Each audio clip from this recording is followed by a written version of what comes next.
हम लोग प्रकाश चैप्टर का एक वीवीआई क्वेश्चन से हम लोग शुरुआत करेंगे। जैसे दीप्त और अदीप्त वस्तु से हम लोग शुरू कर रहे हैं, ठीक है। दीप्त वस्तु में हम लोग शुरू करेंगे कि दीप्त वस्तु, ठीक है। दीप्त वस्तु वैसा वस्तु होता है जो अपना प्रकाश स्वयं उत्सर्जित करता है। जैसे जलता हुआ बिजली का बल्ब जो स्वयं उत्सर्जित कर रहा है, ठीक है। सूर्य, तारा, जुगनू, ठीक है। जलती हुई मोमबत्ती, इससे बिजली चलिए। और दीप्त वस्तु जो स्वयं प्रकाश उत्सर्जित करता है, जैसे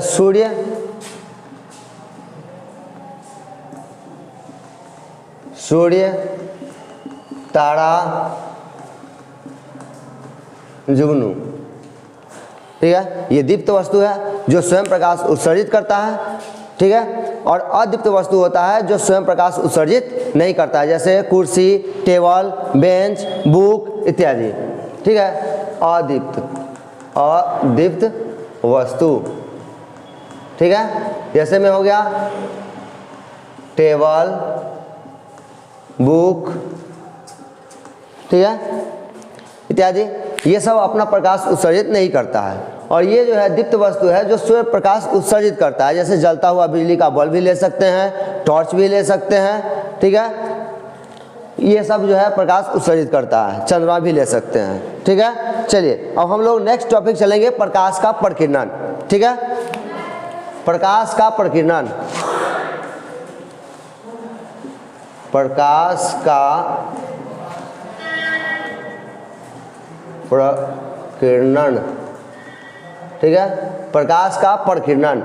और प्रकाश का प्रकीर्णन क्या होता है? जो देखते हैं कि प्रकाश किसी स्रोत से निकलती है तो किसी न किसी वस्तु से टकराती है, ठीक है। तो जैसे प्रकाश की किरणें जब निकलती हैं तो ये वस्तुएं क्या करती हैं, उसको अपनी ओर ऑब्जर्व कर लेती है, अवशोषित कर लेती है और उसे चारों ओर बिखेर देती है, ठीक है। तो अवशोषित करके चारों ओर बिखेर देना ही प्रकाश का प्रकीर्णन कहलाता है, ठीक है। प्रकाश क्या करेगा, किसी वस्तु पे पड़ेगा, पड़ने के बाद उसे चारों ओर बिखेर देगा। तो बिखेरने की जो प्रक्रिया होती है उसको बोलते हैं प्रकाश का प्रकीर्णन, ठीक है। तो ये प्रकाश का प्रकीर्णन हम लोग का क्लियर हो गया। प्रकाश को अवशोषित करेंगे। चलिए हम लोग प्रकाश की किरण के बारे में पढ़ेंगे। प्रकाश की किरण तथा किरण पुंज। प्रकाश की किरण जब सीधी रेखा में गमन करती है, चलती है, तो उसे हम लोग क्या कहते हैं, प्रकाश किरण कहते हैं, ठीक है। अर्थात प्रकाश जब सीधी रेखा में गमन करती है तो गमन करने वाली प्रकाश की किरण को हम लोग क्या कहते हैं, प्रकाश किरण कहते हैं। और अब आते हैं हम लोग किरण पुंज, ठीक है। तो किरण पुंज क्या होता है कि प्रकाश के किरणों के समूह को हम लोग किरण पुंज कहते हैं, ठीक है। प्रकाश के किरणों के समूह को हम लोग किरण पुंज कहते हैं। किरण पुंज 3 प्रकार के होते हैं, ठीक है। अपसारी किरण पुंज, समांतर किरण पुंज और अभिसारी किरण पुंज, ठीक है। अपसारी किरण पुंज होता है कि प्रकाश एक बिंदु स्रोत से निकलकर सभी दिशाओं में फैल जाती है, ठीक है। जैसे यहाँ पर दिखाया गया है कि एक बिंदु से निकलकर प्रकाश सभी दिशाओं में फैल रही है, तो ये होता है अपसारी, ठीक है। और दूसरा आता है समांतर किरण पुंज। जब प्रकाश की किरणें, ठीक है, प्रकाश की किरणें जब एक दूसरे के समानांतर गमन करती है तो उसको बोलते हैं समांतर किरण पुंज, ठीक है। जैसा कि यहाँ फिगर में दिखाया गया है, ठीक है, कि देखिए प्रकाश की किरण एक यहाँ से निकल रही है, एक यहाँ से निकल रही है, एक यहाँ से, और ये समांतर है, एक दूसरे के समांतर हैं, तो इसको बोलते हैं समांतर किरण पुंज, ठीक है। अगला है अभिसारी किरण पुंज, ठीक है। अभिसारी किरण पुंज क्या होता है कि सभी दिशाओं से प्रकाश आकर एक बिंदु पर मिल जाती है, तो उसको बोलते हैं हम लोग अभिसारी किरण पुंज, ठीक है। तो हम लोग चल रहे हैं प्रकाश के परावर्तन के ऊपर, जो कि हर साल हमेशा पूछा जाता है और ये वीवीआई क्वेश्चन है। इस पर 2-3 क्वेश्चन हमेशा आता है, हर साल आता है। तो बच्चों इस पे गौर से करेंगे और अच्छे से इसको पढ़ेंगे, ठीक है। प्रकाश का परावर्तन, जब प्रकाश की किरणें किसी बिंदु स्रोत से, ये बिंदु स्रोत है जहाँ से प्रकाश उत्सर्जित हो रही है, ठीक है। तो बिंदु स्रोत से प्रकाश की किरणें क्या होती है, निकलती है। तो निकलने के बाद एक समतल सतह पे टकराती है और टकराने के बाद उसी माध्यम में वापस लौट जाती है। तो लौटने की इस क्रिया को प्रकाश का परावर्तन कहते हैं, ठीक है। यानी प्रकाश किसी बिंदु स्रोत से निकलकर समतल सतह पर टकराती है, टकराने के बाद उसी दिशा में लौट जाती है। तो लौटने की इस क्रिया को प्रकाश का परावर्तन कहते हैं। उसके बाद हम लोग आते हैं आपतित किरण। ठीक है, आपतित किरण क्या होता है कि बिंदु स्रोत से जब प्रकाश से किरण निकलकर किसी समतल सतह पर पड़ती है तो आने वाली किरण को हम लोग आपतित किरण कहते हैं, जो कि यहाँ दिया हुआ है आपतित किरण। ठीक है, आपतित किरण क्या होता है कि बिंदु स्रोत से निकलकर और यहाँ तक आती है। ठीक है, तो ये आने वाली किरण को हम लोग आपतित किरण कहेंगे। ठीक है, और समतल सतह से टकराने के बाद जो लौटती हुई प्रकाश की किरण है उसको हम लोग कहेंगे परावर्तित किरण। ठीक है, और अविलंब, अविलंब क्या होता है कि समतल सतह पर पड़ने वाला ये 90 डिग्री का कोण बनाता है समतल सतह से। ठीक है, इसको हम लोग कहते हैं अविलंब। ठीक है, ये हो गया प्रकाश का परावर्तन। अब हम लोग आते हैं प्रकाश के परावर्तन के नियम के बारे में। ठीक है, नियम। ठीक है, तो प्रकाश के परावर्तन के दो नियम होते हैं। कितने नियम होते हैं? दो नियम, दो नियम होते हैं। पहला नियम होता है, ठीक है, कि आपतन कोण परावर्तन कोण के बराबर होता है। तो आपतन कोण क्या है? देखिए, ये आपतित किरण और अविलंब, आपतित किरण और अविलंब के बीच के बने कोण को हम लोग आपतन कोण कहते हैं। ठीक है, आपतित किरण ये वाला कोण, ये इसको हम लोग आई से सूचित करते हैं। ठीक है, तो आपतन कोण यानी कोण आई बराबर कोण आर, आर होता है परावर्तन कोण। परावर्तन कोण क्या होता है कि परावर्तित किरण और अविलंब के बीच के बने कोण को हम लोग परावर्तन कोण बोलते हैं। ठीक है, जिसको हम लोग आर द्वारा सूचित किया जाता है। तो हम लोग का नियम है, पहला नियम, कोण आई बराबर कोण आर, यानी आपतन कोण परावर्तन कोण के बराबर होता है। ठीक है बच्चों, दूसरा है हम लोग का नियम, नियम हम लोग का सेकेंड। ठीक है, दूसरा नियम क्या होता है कि आपतित किरण, आपतित किरण को हम लोग इंडिकेट कर लेते हैं ए ओ और यहाँ पर मान लेते हैं बी। ठीक है, तो आपतित जो किरण होगा उसको हम लोग ले लेते हैं ए ओ। ठीक है, परावर्तित किरण जो है उसको ले लेते हैं ओ बी, क्या लेते हैं? O B. और अविलंब क्या है? एन से ओ, एन ओ। ये तीनों एक ही समतल में होना चाहिए। ठीक है, अर्थात आपतित किरण, परावर्तित किरण और अविलंब तीनों एक ही बिंदु पे होना चाहिए। ठीक है, तो ये होता है हमको परावर्तन के दूसरा नियम। ठीक है, हम लोग फिर से इसको देखेंगे प्रकाश के परावर्तन को। ठीक है, पॉइंट हमने एक बार समझाया था, फिर से हम लोग इसको समझा रहे हैं। ठीक है, ये हम लोग का पहला पॉइंट था आपतित किरण।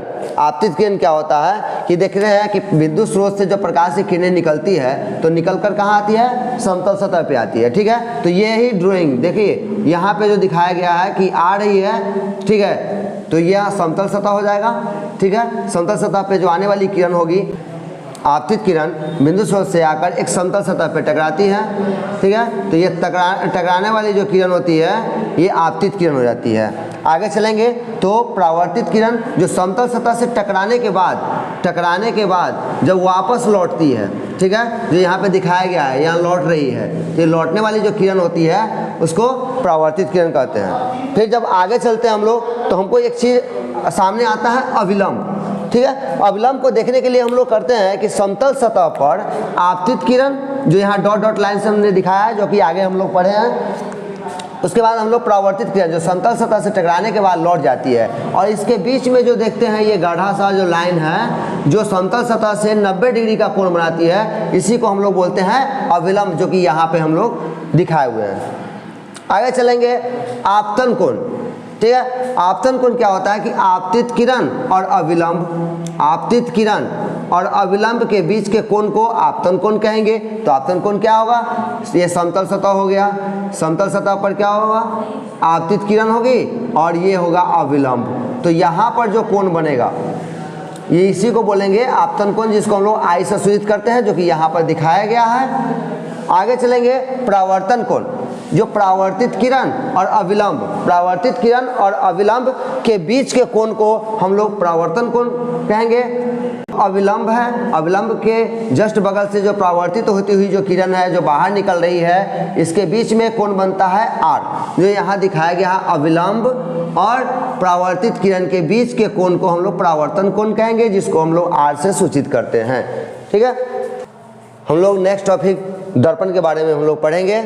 दर्पण जो हम लोग चेहरा देखने के लिए भी यूज़ करते हैं, साइड मिरर के रूप में भी यूज़ करते हैं। ठीक है, उसके बाद हेडलाइट के रूप में भी यूज़ करते हैं।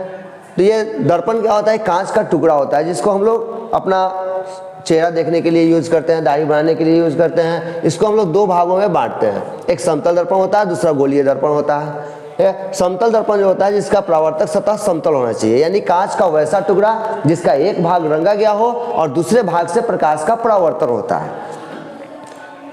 यहाँ दिखाया गया है कि समतल सतह यानी परावर्तक सतह जिस पे प्रकाश आने के बाद जो लौटती है, ये परावर्तक सतह क्या होना चाहिए, समतल होना चाहिए और एक भाग उसका रंगा गया होना चाहिए ताकि प्रकाश आर पार गमन नहीं कर सके। ठीक है, उसके बाद नेक्स्ट आते हैं हम लोग गोलीय दर्पण। ठीक है, तो गोलीय दर्पण को थोड़ा सा हम लोग ड्रॉ करते हैं इस टाइप से। ठीक है, ये गोला होता है, तो गोला के बीच में एक केंद्र होता है जिसको हम लोग सेंटर बोलते हैं। उसमें अगर हम लोग अंदर से रंग देते हैं, पेंट कर देते हैं, तो इसका परावर्तक सतह बाहर आ जाता है, परावर्तक सतह जो कि बाहर आ जाता है। फिर हम इसको जब हम इरेज कर देते हैं तो मेरा इस टाइप का फिगर बन जाता है जिसको हम लोग बोलते हैं उत्तल दर्पण। उसके बाद हम लोग इसी को जब हम अंदर से रंग देंगे, इसको हम बाहर से रंगेंगे तो ये फिगर बन जाता है मेरा इस टाइप का, यानी कि अवतल दर्पण के जैसा। ठीक है, अवतल दर्पण में यहाँ पे हम लोग दिखाए हैं कि गोलीय दर्पण एक खोखले गोले का भाग होता है जिसका परावर्तक सतह गोलीय होता है, परावर्तक सतह गोलीय होता है। तो इसका निर्माण हम लोग एक गोला से लेते हैं जिसको हम लोग दो पार्ट में बांटे हैं। एक पार्ट जब हम अंदर से उसको रचित कर दिया जाता है यानी रंग दिया जाता है तो उसका परावर्तक सतह उभड़ा हुआ हो जाता है, जो कि यहाँ पर दिखाया गया है उभड़ा हुआ भाग। उभड़ा हुआ भाग जो होता है उत्तल दर्पण होता है, यानी कि वैसा गोलीय दर्पण जिसका प्रकाश का परावर्तन उभड़े भाग से होता है, अर्थात जिसका परावर्तक सतह उभड़ा हुआ हो, प्रकाश का परावर्तन उभड़े हुए भाग से होता है, यानी उत्तल दर्पण जिसका परावर्तक सतह उभड़ा हो उसको उत्तल दर्पण बोलते हैं। और जिसका परावर्तक सतह धंसा हुआ हो, जिसको बाहर से रंग दिया गया है और अंदर से प्रकाश का परावर्तन होता है, तो उसको बोलते हैं हम लोग अवतल दर्पण। ठीक है, जो कि यहाँ पे हम लोग फिगर में उसी को ड्रॉ किए हैं। ठीक है, एक को हम लोग अंदर से रंगे हैं तो ये हो गया उत्तल, परावर्तक सतह उभड़ा होता है, परावर्तक सतह उभड़ा होता है। ठीक है, इसमें देखते हैं, अवतल में देखते हैं परावर्तक सतह क्या होता है, धंसा हुआ होता है, जिसका परावर्तक सतह धंसा हुआ होता है। परावर्तक सतह धंसा हुआ होगा तो हो जाएगा अवतल, परावर्तक सतह उभड़ा हुआ हो जाएगा तो वो हो जाएगा उत्तल दर्पण। नेक्स्ट हम लोग जब चलेंगे नेक्स्ट टॉपिक, तो उसमें हम बच्चों अभी हम लोग पढ़े हैं दर्पण के बारे में। तो दर्पण में हम लोग समतल दर्पण, अवतल दर्पण, उत्तल दर्पण और गोलीय दर्पण इसके बारे में हम लोग पढ़ चुके हैं। ठीक है, तो हम लोग आगे आते हैं समतल दर्पण की विशेषता कि समतल दर्पण में क्या क्या होता है। ठीक है, समतल दर्पण में देखते हैं कि वस्तु को जितना दूरी पर दर्पण से रखा जाता है उतना ही दूरी पर दर्पण के पीछे प्रतिबिंब बनता है, यानी वस्तु दूरी प्रतिबिंब दूरी के बराबर होता है। नेक्स्ट पॉइंट है कि प्रतिबिंब दर्पण के पीछे बनता है। वस्तु को हम आगे रखते हैं तो दर्पण से पीछे उसका प्रतिबिंब बनता है और प्रतिबिंब का आकार वस्तु के आकार के बराबर हो जाता है। जितना बड़ा वस्तु है उतना ही बड़ा उसका प्रतिबिंब बनेगा और सीधा बनेगा और पार्श्विक रूप से उल्टा बनेगा। अब थोड़ा सा हम लोग चर्चा कर लेंगे कि ये पार्श्विक रूप क्या होता है।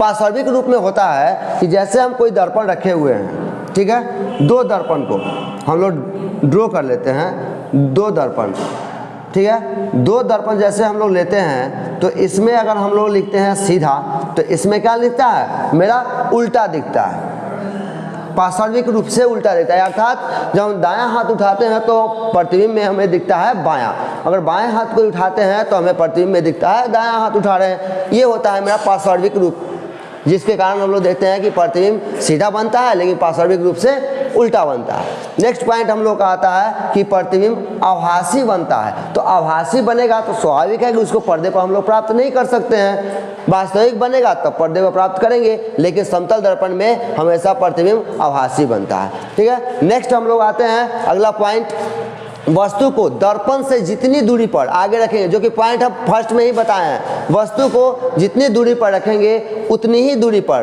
प्रतिबिंब दर्पण के पीछे बनेगा और उतना ही दूरी पर बनेगा। ठीक है।